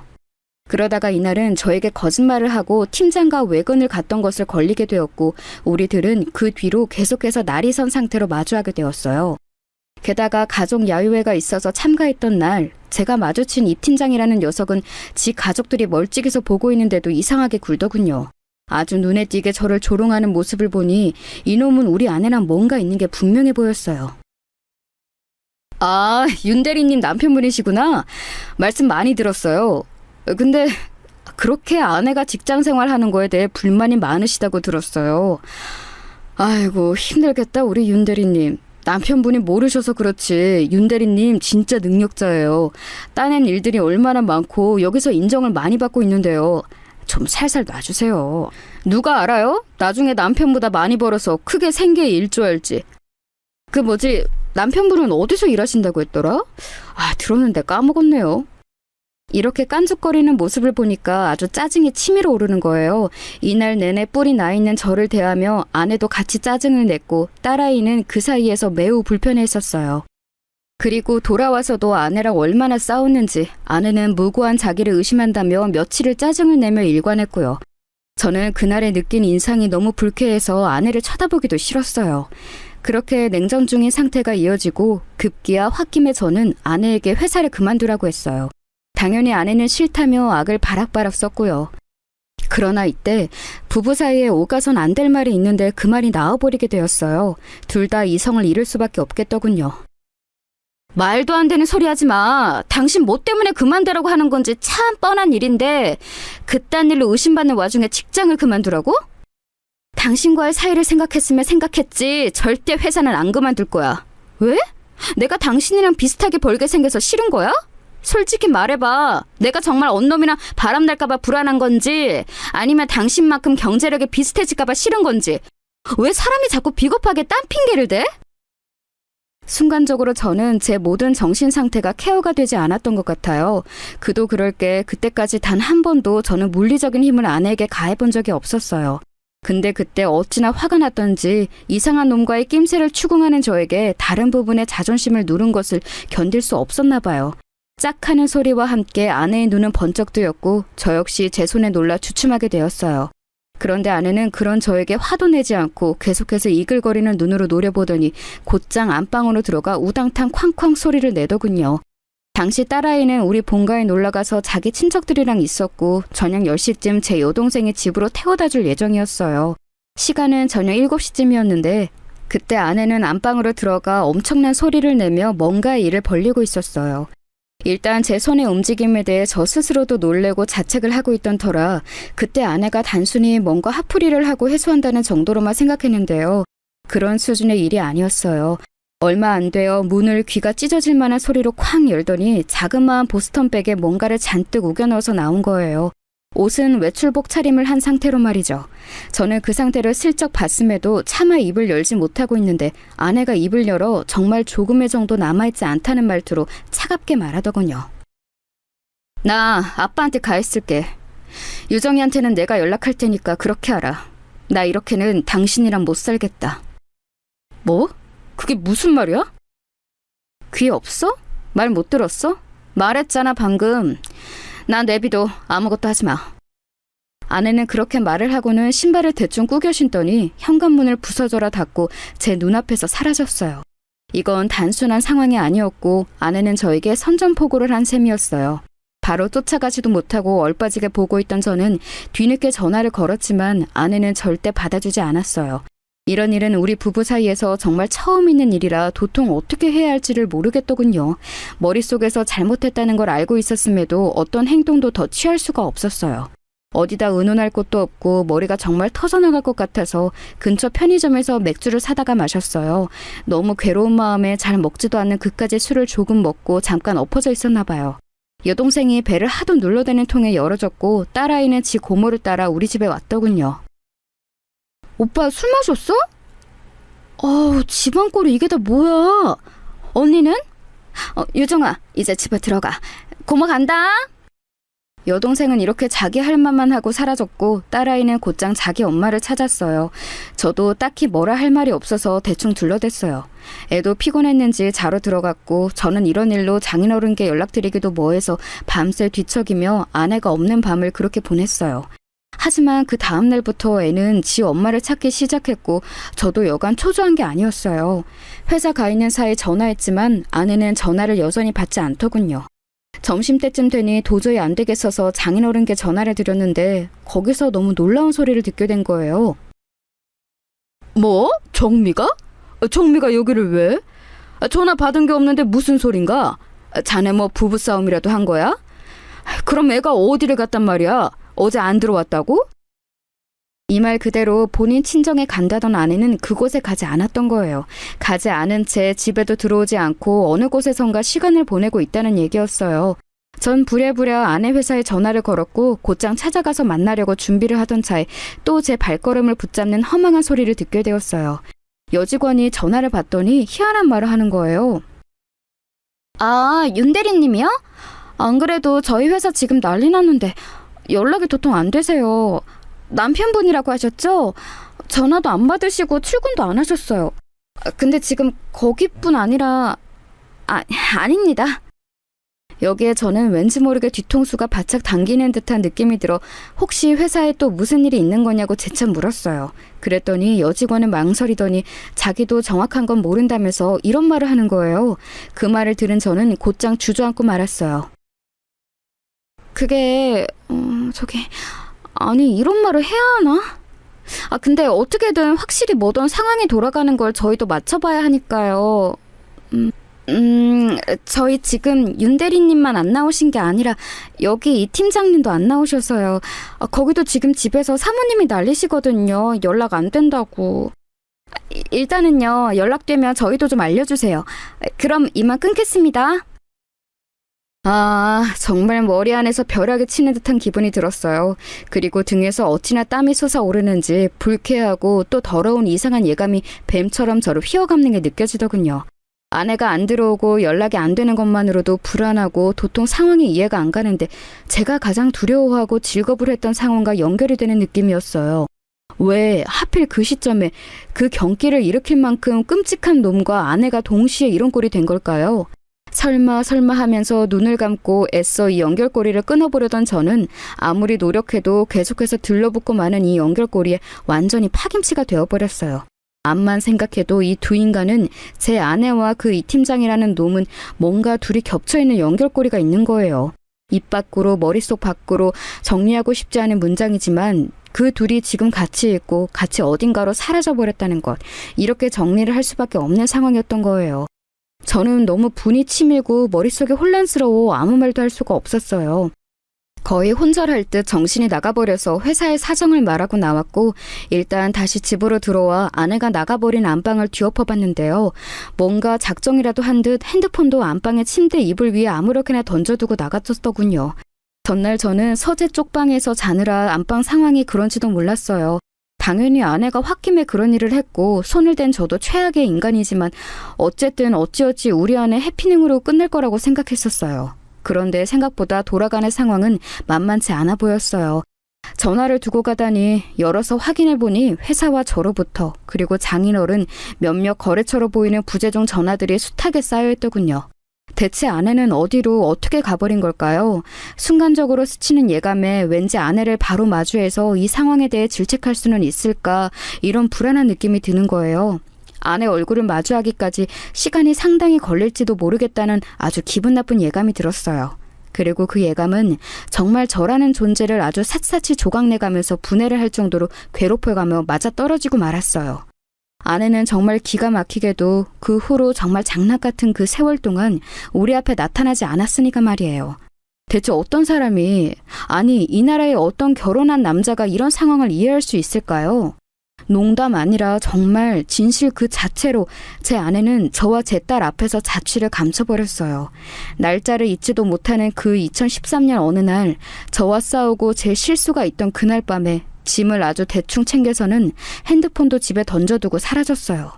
11살 딸내미와 아내의 말대로라면 본인을 의심하는 남편을 두고 말이에요. 자기 친정 아버지에게도 연락 한 통 없이 그렇게 곧 죽어도 본인은 아니라던 회사 동료라는 놈과 나란히 자취를 감췄네요. 당시에는 정말 뭐 이런 난리가 없을 만큼, 아니 아마 대한민국에서 우리 집만 그렇게 소란스러웠을지 모르겠지만 모든 게 엉망진창이었네요. 장인어른도 몇 번이나 다녀가시고 아내의 회사는 난리가 나고 저는 그 이 팀장이라는 놈의 배우자랑도 나란히 마주 앉아 상황을 맞춰봤다가 서로 욕을 했다가 아주 찰천지 원수가 되어 몇 번이나 싸움이 붙을 뻔했어요. 서로 배우자 간수를 잘하라는 등 쓸데없는 싸움을 하다가 대체 이게 뭔가 싶더라고요. 그 와중에 알아낸 사실은 이 팀장 그놈은 정말 쓰레기 중 쓰레기더군요. 나중에 이런 상황까지 나오자 그 집 마누라라는 사람은 겨우 제 앞에서 입을 다물었지만 말이에요. 이것도 여기 황 부장이라는 분 아니었으면 가뜩이나 복장 터지는 상황에 저만 더 뒤집었을 뻔했어요. 그게 저 이런 말 죄송합니다만 이 팀장님 가족분들 사모님께 참 죄송한 말씀입니다만 그래요. 이 팀장님과 이래저래 안 좋은 말이 나오던 게 윤 대리님도 있지만 이렇다 쉽게 회사에서 뭔가 증거를 얻은 건 아닙니다. 우선 윤 대리님도 지금 참 아쉬운 상황입니다만 이 팀장님이요. 저기 타부서 여직원 둘과 좀 일이 있었던 모양이에요. 이건 그쪽 여직원분들의 직접 증언을 하신 거라 사모님 잠깐 저쪽으로 가서 말씀 나누실까요? 그러자 당황한 얼굴로 황 부장을 따라가던 이 팀장 마누라는 그 뒤로 저와 눈을 마주치질 않더라고요. 대충 상황을 황 부장에게 따져 물어보니 이 팀장은 아주 남봉꾼이었어요. 그게 자세한 말씀을 드리기 어렵고요. 좀 불미스러운 일들이 있는 것 같습니다. 윤 대리님까지는 저희도 정확히 모르겠지만 네, 아무튼 그렇습니다. 이런 분위기를 보아하니 몇몇 여자들을 꽤 건드렸던 것 같아요. 역시나 제가 느꼈던 촉은 틀린 게 아니었던 것 같더군요. 어지간히 여자 좋아하고 밝히는 놈이라는 건 말이에요. 그런데 그건 그렇고 대체 제 아내는 왜 우리 앞에서 사라질 건지 알 수가 없었어요. 그 팀장놈도 사라지고 제 아내도 같은 날에 없어졌으니까요. 다른 게 있다면 팀장놈은 간간히 연락은 되었지만 이혼을 요구하고 있다고 들었고 제 아내는 조금도 거처를 확인할 수가 없더군요. 나중에 제가 연락처를 받아서 괴성을 질러가며 온갖 육두문자가 섞인 얘기를 했더니 제 전화도 받지 않는 거예요. 여기서 저는 너무 지쳐갔고 심지어 중간에 회사에서 일에 집중은커녕 한 번 쓰러진 적도 있었어요. 심신이 다 녹아 없어질 정도로 마음고생하는 저 때문에 어쩔 수 없이 딸아이는 주중에는 자기 고모네에서 등하교를 하게 되었어요. 여동생이 너무 신경을 많이 써주었고 솔직히 얘가 없었다면 제가 그 시기를 어떻게 버텼을지 모르겠네요. 오빠, 나는 정말 이해가 안 돼. 언니, 어떻게 그렇게 유정이랑 오빠를 두고 나가? 남자한테 환장해서? 아니, 그 남자놈도 지금 이혼해달라고 난리라며. 언니는 뭔데? 연락될 구멍은 다 놔두고 나가버리고 그냥 남자한테 환장해서 그쪽에 들러붙은 거야? 와, 진짜 너무 괘씸하다. 오빠는 절대 이혼해주지 마. 나 정말 언니 그렇게 안 봤어. 성격 좀 깐깐해도 언니가 그런 쪽으로 사고 칠 거라는 건 상상도 못 해봤다고. 다 떠나서 우리 유정이 너무 불쌍해서 어떡해. 자기 엄마를 저렇게 찾는데. 그나마 내가 이 동네 살고 우리 애들이랑 한 학교 다니니까 오가며 챙기는 거지. 그거 아니었으면 어떻겠겠냐고. 진짜 환장을 노릇이다.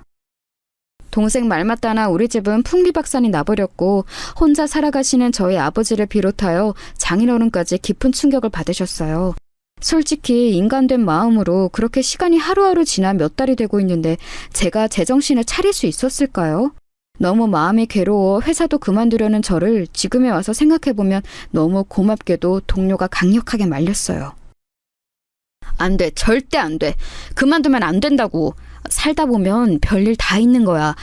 그래도 어떡해. 밧줄은 붙잡고 있어야지. 남자가 밧줄은 붙들고 있어야 돼. 애는 어떻게 할 거야? 애 엄마는 그렇다고 쳐. 언놈이랑 도망가서 안 나타난다고 치자고. 그럼 그냥 그렇게 굶어 죽을 거야? 애는 여동생이 봐준다며. 근데 그걸 언제까지 할 수 있겠어? 앞으로 살 날이 구만리 장천이야. 여동생도 가정이 있을 거 아니야. 결국 아빠인 권 대리가 애 끝까지 책임져야 할 거 아니야. 이만한 걸로 그렇게 쓰러지면 안 돼. 물론 죽을 맛인 건 알아. 그래도 안 돼. 그만두지 말라고. 지금 회사 관두면 무슨 답이 있는데? 이 말에 저는 두둥하며 머릿속에서 뭔가가 잘게 부서지는 듯한 소리가 느껴졌어요. 너무 구구절절 하나도 틀린 말이 없어서 외려 더 제 가슴을 쓰라리게 하고 찢겨지게 만들더군요. 정말 맞는 말이었어요. 제가 회사를 그만두고 주저앉아 버리면 그 다음에 잡을 수 있는 밥줄은 결코 이만한 수준으로 똑같이 찾아오지 않거든요. 저는 어쨌거나 살아가야 하고 이제 막 초등학교 4학년인 딸아이도 키워내야 했어요. 집 대출도 한아름이었고요. 여동생이 돌봐주는 것도 한계고 매제 보기도 미안하고 결국 모든 건 다 제 손안에 있고 책임을 져야 했거든요. 아니나 다를까 회사에 낸 잠깐의 휴가를 다 채우고 다시 복귀했을 때 얼마 안 되어 여동생이 이런 말을 해오더군요. 오빠, 나도 우리 애들 이제 중학교 가고 신경 쓸 게 많아서 유정이를 빼곡하게 챙기기가 힘드네. 우리 신랑도 오빠랑 유정이 너무 안 됐다고 안타까워해. 그런데 어쩌겠어. 얼마 전에 미희도 학원 근처에서 사고 나서 그거 챙겨야 되고. 아무튼 너무 정신이 없어. 오빠 진짜 마음 강하게 먹어야 해. 아 참, 언니네 집에서는 연락이 없어? 사돈 어르신 말이야. 우리 장인어른 정말 제 여동생 말 맞다나 왜 연락이 없었겠나요. 장인어른은 제가 설명한 대략적 내용을 듣고 믿을 수 없어 하셨고, 제가 와이프 회사에 가서 따져 묻고 상황 파악을 할 때에도 같이 가셨어요. 그런 와중에 본인도 어쩔 수 없이 많은 상황들을 실감하시고 알게 되셨고요. 그렇게 돌아온 뒤 저나 장인어른이나 차마 서로에게 연락할 만한 타이밍을 찾지 못했던 것 같아요. 제 마음이 굴러가는 모양으로 볼 때 저 역시 장인어른을 썩 뵙고 싶지는 않았어요. 결국 저는 고심 끝에 몇 번이나 고민하고 고민했던 말을 내뱉게 되었어요. 이 상황에서 저는 그렇게 할 수밖에 없었고요. 장인어른 죄송합니다. 저기 한동안은 제가 좀 추스려야 될 것 같네요. 아내 때문에 제 마음이 편치가 않습니다. 장인어른 마음은 잘 알지만 한동안은 좀 우리를 그냥 놔둬주시면 안 될까요? 저는 저도 모르게 아내가 나가면서 저에게 던져버린 그 말, 자기를 좀 놔두고 아무것도 하지 말라는 그 말을 장인어른에게 화풀이하며 던져버리고 말았어요. 하지만 그런 저를 그 누가 탓할 수 있을까요? 저는 이 분을 풀 수 있는 곳이 아무것도 없었어요. 원인은 아내에게조차도요. 아내는 이 갈 곳 없는 분노를 자기에게 푸는 것조차 허용하지 않고 사라져버렸고, 저도 저지만 생떼 같은 자기 딸, 그렇게 예뻐하던 딸도 미련 없이 내던지고 남자놈을 쫓아나간 거예요. 우리들과의 연결고리는 조금도 허용치 않겠다는 듯이 핸드폰까지 두고 나가버렸어요. 그러니 저도 더 이상 쥐어짜낼 조금의 배려, 긍정적인 태도가 나오질 않더라고요. 장인어른은 저 말에 답은 따로 안 하셨지만 그 뒤로 연락을 하지 않으셨어요. 그렇게 흐지부지 처가와의 연락도 끊기게 되었고, 이미 이것만으로도 충분히 괴로운 제 인생은 더 험난하게 흘러가게 되었답니다. 저는 그때 정말 사고같이 당한 이 일에 대해서 어떻게 대처해야 되는지 알지 못했어요. 얼마간은 여동생이 도와줬지만 1년도 안 되어 이 부분은 손 털게 되었고, 저 혼자서 곧 다가올 사춘기를 앞둔 딸아이를 감당해야 했답니다. 워낙 제 딸은 저를 좋아하는 아이였지만 엄마가 눈앞에서 사라지고 나니 여간 불안해하는 게 아니었어요. 드러내놓고 뭔가 사고를 쳤다기보다 조용조용하게 안 보이는 데에서 사고를 치고 있더군요. 저에게도 직접적으로 자기 엄마를 찾은 적이 없었어요. 아마 어른들의 대화 속에 눈치를 챈 것 같았는데 저를 생각해서인지 뭔지 말을 안 하더군요. 그렇게 딸은 점점 제 앞에서 입을 닫게 되었어요. 아빠가 나한테 말 안 걸었으면 좋겠어. 나 만사가 다 짜증나. 나도 내가 왜 이러는지 모르겠어. 아빠 미안해. 학교도 다니기 싫어. 이 내용을 보고 급하게 여동생에게 SOS를 쳤고, 그나마 여자의 심리를 알고 있는 여동생이 어느 정도 설명을 해줬어요. 심각하다면 심각하고 별일이 아니면 별일이 아닌 상황 같아. 엄마가 자기 두고 나간 것에 대한 충격도 클 테고, 그리고 엄연히 유정이 이제 사춘기잖아. 저 무렵 여자애한테는 같은 여자 어른인 엄마의 빈자리가 엄청 클 거야. 일단 조만간 내가 가서 얘기도 해보고 달래도 볼게. 오빠는 너무 나서지 마. 사춘기 때의 딸과 아빠는 원래 사이가 안 좋은 법인데 오빠네 케이스는 더 심할 수밖에 없지. 정말 여동생의 말 맞다나 딸아이는 사춘기와 자기 엄마의 가출, 모든 게 다 겹쳐서 혼란스러워하고 있더군요.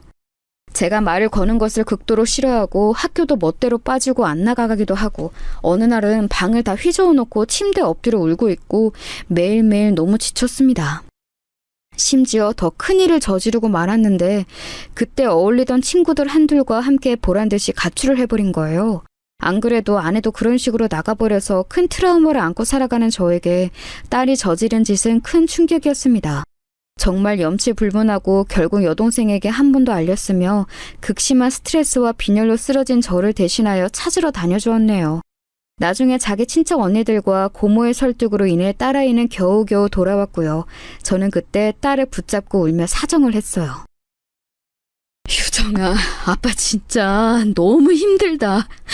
제발 너 성인 될 때까지만 좀 아빠 말 들어주면 안 되겠니? 그때 되면 네가 하고 싶은 거 뭐든 다 해도 돼. 아빠가 너를 데리고 있을 책임이 있는 동안에는 좀 얌전히 조용히 우리 살아보자. 아빠가 지금 아무것도 할 수가 없어. 돈도 벌 수 없고 우리는 뿔뿔이 흩어져야 할지도 몰라. 네가 살아왔던 것보다 훨씬 비참하게 살아야 될 수도 있어. 그래도 괜찮은 거야, 너는? 어찌 보면 이게 고작 중학교 3학년인 애한테 할 소리였나 싶지만 저는 정말 벼랑 끝에 매달려 있었어요. 생을 포기하고 싶은 심정까지 들었으니까요. 지 아빠가 울며 부탁하는 걸 보고서야 급기야 정신이 들었는지 딸은 그 이후로 줄곧 조용히 학교를 다녔습니다. 이후로 고등학생이 되고 고3이 되고 서울에 있는 작은 대학에 들어가기까지 저와 딸은 서로를 동아줄로 잡고 잘 버텨왔어요. 다행히도 딸은 성인이 되는 20살이 되어서도 흐트러지지 않았고 자기 하고 싶은 대로 산다거나 하는 일은 하지 않았어요. 21살이 되는 올해부터는 알바를 시작해서 간간히 자기 학비에 보태고 있고 우리는 어느덧 아내가 없는 삶, 딸에게는 엄마가 없는 삶으로 자연스럽게 적응을 했답니다. 그러던 어느 날 몇 년 전부터 일을 시작한 여동생이 바쁘게 사는 것 같더니 한동안 연락이 잘 안 되었거든요. 그런데 갑작스레 전화가 걸려와서는 이런 말을 하는 거예요. 오빠, 내가 지금 톡으로 뭐 하나 보냈어. 나 지금 너무 떨려서 어떻게 진짜. 오빠, 내가 보내준 링크 있지? 그거 한번 들어가 봐. 유튜브 영상 빨리 봐봐, 빨리. 여동생은 본인답지 않게 아주 요란을 떨어가며 뭔 영상을 하나 보라고 했고 저는 회사 카페 쪽으로 나가서 확인을 했는데요. 그 영상을 눌러보고서야 왜 그렇게 여동생이 호들갑을 떨었는지 이해할 수 있었어요. 제 눈앞에서 펼쳐진 화면 안에는 큰 제목으로 순간 저를 움찔하게 만들 내용이 적혀 있었어요. 바로 남편과 딸을 찾습니다 라는 어투의 제목이었어요. 얼핏 보면 확 와닿지 않을 수 있지만 저는 왠지 모르게 그 내용이 확 끌리더군요. 남편과 딸을 찾는다니. 남편과 딸을 두고 나간 사람을 아직 가족 한쪽 자리로 비워두고 이혼도 진행하지 않은 채 멍청이 있는 저로서는 왠지 모르게 마음이 이상해졌어요. 여동생도 아마 그래서 이런 영상을 권했던 건가 싶으면서도 한편으론 이해가 잘 안 가더군요. 그런데 그걸 눌러보니 푸르스름한 화면을 뒤로하고 웬 여자 둘이 나와서 뭐라 말을 하고 있었어요. 마치 홈쇼핑처럼 뭔가를 소개하는 곳 같았는데 채널명이나 주변 풍경을 보니 뭔가 고민을 해결해 주는 곳 같더군요. 거기에 앉아서 가면을 쓰고 있던 한 여자가 자기의 사연을 털어놓고 있었어요. 얼굴은 나오지 않아서 뭔 말인가 하며 계속 듣게 되더군요. 그런데 좀 이상한 부분이 있는 거예요. 사회자의 소개말부터 좀 희한한 게 들렸습니다. 그럼 오늘 사연 보내주신 동상동님은 10년 전쯤 남편분과 딸을 잃어버리셨다는 걸까요? 상황이 너무 안타까운데 요즘도 이렇게 기억을 잃게 되는 상황이 있나 봐요. 이쯤 들었을 때 저는 왜 내가 여기까지 보고 있나 새삼 이상하면서도 귀가 더 크게 열리는 기분이 들었어요. 뭐 이런 일이 다 있나 싶었죠. 기억을 잃어서 남편과 딸을 잃어버렸다고? 하면서요. 그러자 그 옆자리에 가면을 쓴 여자가 대답을 하는데 좀 이상해서 얼굴을 찌푸리게 되더군요. 네, 제가 동산동에서 사고가 나서 그때 지금의 어르신 부부께서 저를 119를 불러 도와주신 거예요. 그때만 해도 저는 기억이 없어졌던 것 같아요. 수술도 오래 받았다고 하더라고요. 그러게요. 저희가 동상동님 사연을 들었을 때 눈에 띄었던 건 그런 사고를 겪을 수는 있지만 기억이 오래도록 없으셨고 나중에 깨닫고 보니 가족이 있었던 것 같다고 하셨던 부분이에요. 실제로 가족이 있었다는 것을 확신하시는 거죠? 이제서 기억이 조금 나시는 건가요? 사회자가 여기서 말하는 부분부터 저는 이상하게 가슴에 조여오는 기분이 들어 계속 휴대폰 스피커 쪽에 귀를 가까이 더 들이대게 되었어요. 그리고 점점 이어지는 내용을 듣고 눈을 한껏 찌푸리며 작게 비명을 토하게 되었습니다. 네, 이렇게 살아온 것도 벌써 10년 정도 되었나 봐요. 저한테는 남편이 있고 아이가 있었어요. 딸이요. 몇 살인지 정확히 기억은 안 나는데 지금 20살쯤 되지 않았을까요? 남편 이름만 기억이 있어요. 딸도 생각날 것 같은데 자꾸 뒷글자가 기억이 안 나요. 그럼 남편분 성함을 한번 말씀해 주실 수 있을까요? 딸아이는 성이 똑같을 테니까요. 성도 모른다고 하셨죠? 그럼 혹시 모르니까 한번 아는 대로 말씀해 주세요. 정말 너무 안타까운 사연이네요. 별 얘기가 다 있다 싶으면서 한 몇 분간 들어왔던 이 내용 안에 저는 믿을 수 없는 소리를 귀 안에 담게 되었어요. 그 고민이 있다는 가면을 쓴 여자분의 입에서 나온 잃어버린 남편이라는 남자 이름은 암만 여지껏의 인생을 되돌려봐도 어떻게 이런 일이 있을 수 있나 싶은 상황 그 자체였거든요. 그 이름은 바로 제 이름이었으니까요. 명진이라는 이름이에요. 한번 기억이 난 뒤로 계속 그걸로 굳어져서 맞다고 생각이 드는 걸 보니까 맞는 것 같아요. 성이 기억이 안 나요. 여기서 정말 얼마나 소름이 돋던지 저 발끝부터 머리까지 단번에 뭐가 치가 올라오는 느낌이 들 정도였어요. 그러고 보니 화면 안에는 자막으로 그 가면을 쓴 여성분의 신원이 대충 나와 있었는데 이름은 안 나와 있고 나이만 나와 있었어요. 40대 중반의 여성이라고 하는데 정확한 나이도 아니고 해서 저도 생각이 복잡해지더군요. 남편과 딸을 10년 전에 잃어버렸고 기억이 없다는 여자. 게다가 그 남편 이름으로 내 이름을 말하고 딸아이의 나이를 우리 유정이와 비슷하게 말한 여자. 저 사람은 대체 뭐인 걸까요? 저는 다시 여동생에게 전화를 걸었고 여동생은 여전히 흥분한 목소리로 말을 했어요. 오빠, 저거 처음부터 다 안 들어봤지? 나 빨리 감기로 돌려봤는데 장난 아니야. 나 저 채널 주인한테 메일 보내놨어. 혹시 몰라서. 이거 정말 나 지금 진정이 안 되는데 좀 그래 마음이. 저 사연 여자 좀 이상하다니까? 아니 글쎄 10년 전에 동산동에서 사고가 났다는 거야. 일단 오빠도 한번 들어봐. 자기가 저기서 사고가 나서 머리를 크게 다쳤대. 기억도 없고 엄청 오래 누워있었다나 봐.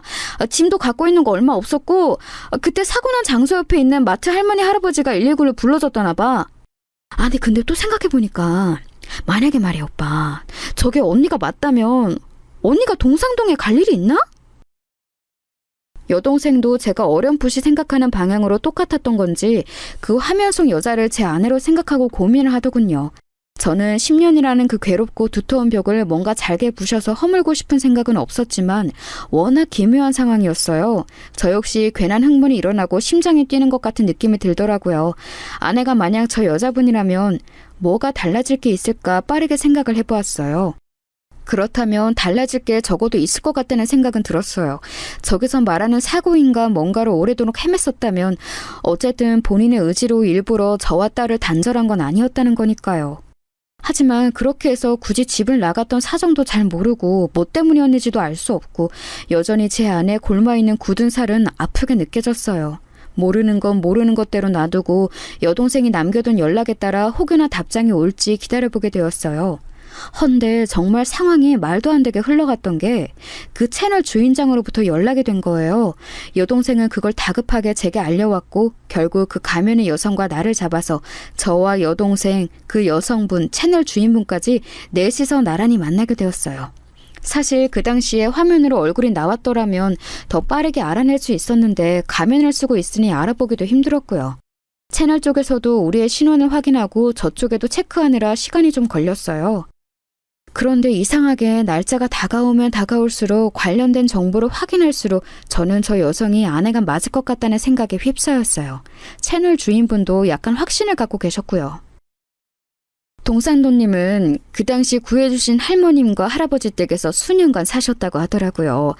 그분들이 좋은 분이라서 걷어주시긴 했는데 자기 신원도 모르고 계속해서 있을 수는 없었나 봐요.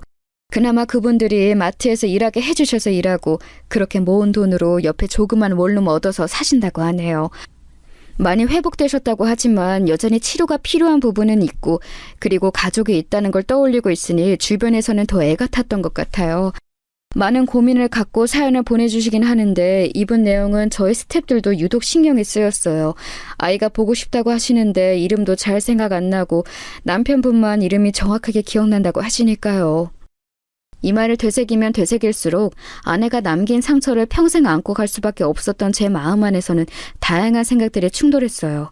만나러 가기 전날 밤에는 악몽도 꾸고 가는 당일에도 운전을 하는 내내 제가 너무 멍청한 짓을 하는 것 같다는 생각도 들었어요. 여동생한테도 그냥 취소하면 안 되라는 얘기도 했었고요. 아무리 생각해봐도 이거 너무 미친 짓 같아. 달랑 그 영상 하나 보고 그걸 유정이 엄마라고 생각하는 것도 이상하잖아. 그리고 유정이 엄마 그 회사 팀장놈이랑 사라진 거 맞을 거야. 그 집도 나중에 들려오는 얘기로 이혼했대.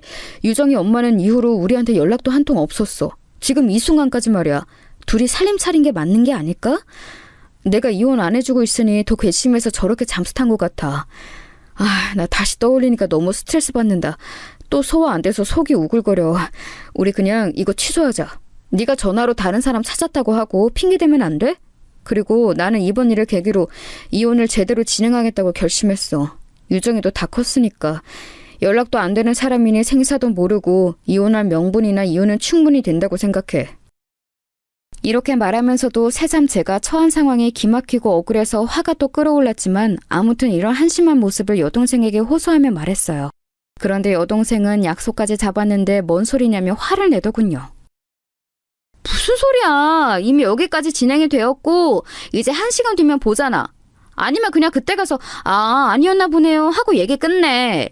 이혼을 이제서 제대로 하고 뭐고 그것도 다 이따 보고 나서 결정해도 늦지 않아. 그 사람이 언니가 아니면 아닌 대로 오빠는 이제 갈 게 가고 다 청산하면 되고. 맞으면 어떡할 건데? 맞으면 그거야말로 큰 문제야. 차라리 그게 아니면 다행 아니야? 일단 가서 확인이나 해보자고. 여기까지 말을 들어보니 결국 여동생 말은 하나도 틀릴 게 없었어요. 그리하여 우리는 약속 장소로 갔고 카페에 들어서자 맞은편에서 누군가가 손짓을 하는 게 보였어요. 바로 자기가 땡땡 채널 운영자라고 소개하는 사람 옆에 모자를 쓰고 앉아있는 한 여성이 보이더군요. 일단 간단히 목례만 하고 들어가서 마주 앉았는데 모자를 쓴 여성의 고개를 숙이고 있다가 슬쩍 들어 저와 여동생을 보았어요. 그리고 그 순간 저는 인사를 하겠답시고 입을 열었는데 의도하지 않은 소리가 나와버렸답니다. 당신! 이런 말이 제 입안에 돌았던 이유는 맞은편에 앉은 검은 모자를 쓴 여성의 눈매와 코, 입 언저리며 누가 봐도 제 아내가 맞았기 때문이에요. 당신 뭐야? 지금 뭐 하는 거야 여기서? 이렇게 거의 무슨 본능적으로 튀어나온 말이 쭉쭉 이어지고 있는 와중 제 옆에 앉은 여동생도 비명을 질러대기 시작했어요. 언니 맞잖아! 세상에! 어머. 우리 맞은편 여자, 아니 제 아내와 옆에 앉은 채널 주인분 다 입을 반쯤 벌리고 우리를 응시했고 저와 여동생은 도무지 진정을 할 수 없었어요. 우리 둘 다 목소리가 너무 커져서는 앉지도 못하고 계속 허둥지둥하는 바람에 급기야 알바생이 와서 조용히 해달라고 할 정도였고 겨우 몇 분 지나 진정을 하고 앉게 되었어요. 어떻게 이런 일이 있을 수 있는 걸까요? 이런 일이 2번, 3번 있다면 저는 아마 명대로 살기 힘들지 않을까 싶을 정도로 이날의 마주침은 아내가 나가던 날보다 훨씬 더 제게 자극이 강했어요. 채널 주인분도 어쩌면 우리와 같은 마음을 갖고 그 자리를 주선해서 나왔다고 했는데 막상 마주한 우리 셋을 보니 자기가 어떤 일을 한 건지 새삼 실감도 안 간다며 너무 놀라워했어요. 와, 어떻게 이런 일이 있나요? 우리 쪽 채널이 워낙 구독자도 많고 흐름이 좋긴 하지만 솔직히 이렇게 다 할 거라고 상상은 못했어요. 하도 사연이 안 되어 보여서 다른 SNS 창구로도 홍보를 해볼까 생각은 했지만 아시다시피 저희도 일이 많은지라 그럴 사정까지는 안 됐거든요. 어떻게 이렇게 연결이 된 걸까요? 이처럼 놀라워하는 채널 주인분과 달리 제 맞은편에 앉아 10년 만에 저와 얼굴을 대면한 제 아내는 그냥 떨떠름하고 당황스러운 표정을 짓고 있었어요. 대충 스쳐가듯 지나치며 봐도 알아볼 수밖에 없는 아내의 얼굴에 틀림없이 맞았고 옆에서 제 여동생도 단박에 알아챈 걸 보면 참 사람일 희한하죠. 가운데서 채널 주인분이 정리해준 내용과 우리가 사전에 말했던 내용들을 정리해보면 이런 결론이 나더군요. 제 아내는 10년 전 저와의 다툼으로 인해 큰 실망을 했고 집 밖으로 뛰쳐나갔었죠. 그렇게 나간 아내는 그날 나가면서 저에게 말했듯이 실제로 처갓댁에 가려 했던 모양입니다. 저희 집에서 한 번에 가는 교통편은 없기에 버스를 갈아타려고 중간에 당산동에 내렸고 거기서 다른 버스를 타려고 건너가려다 사고를 당한 것 같더군요. 당시 저는 제가 의심했던 그놈과 어딘가로 뜨려고 했던 게 아닌가 싶었지만 아내가 사고를 당했다던 동산동은 늘 처갓댁 갈 때 중간에 갈아타던 곳이 맞아요. 아내는 정말 제게 말했던 그대로 장인어른께 가려고 했던 게 맞았습니다. 이미 유튜브에 나온 내용 중 동산동에서 사고를 당했던 얘기를 들었을 때 약간 직감이 되었던 부분이지만 다시 맞춰보며 확인을 해보니 새삼 울컥한 감정이 올라오더군요. 그간 살아오면서 제가 내린 결론은 회사놈이랑 눈이 맞아서 같이 사라졌다고 생각했던 게 한 70%였고 나머지는 약간 미지수였어요. 왜냐하면 앞에서도 말했듯이 그놈이 이혼했다는 얘기는 들었거든요. 헌데 재혼했다는 말도 있어서 약간 그 부분은 아리송한 부분이 있었어요. 아내는 저와 이혼이 안 된 상태인데 재혼을 할 수 있을 리가 없으니까요. 아무튼 그렇게 사고를 당한 아내는 당시 뺑소니 차량이 혹독한 사고를 당한 거라 범인도 못 잡았고 근처 마트 할머니 부부가 나와서 도움을 주었다고 해요.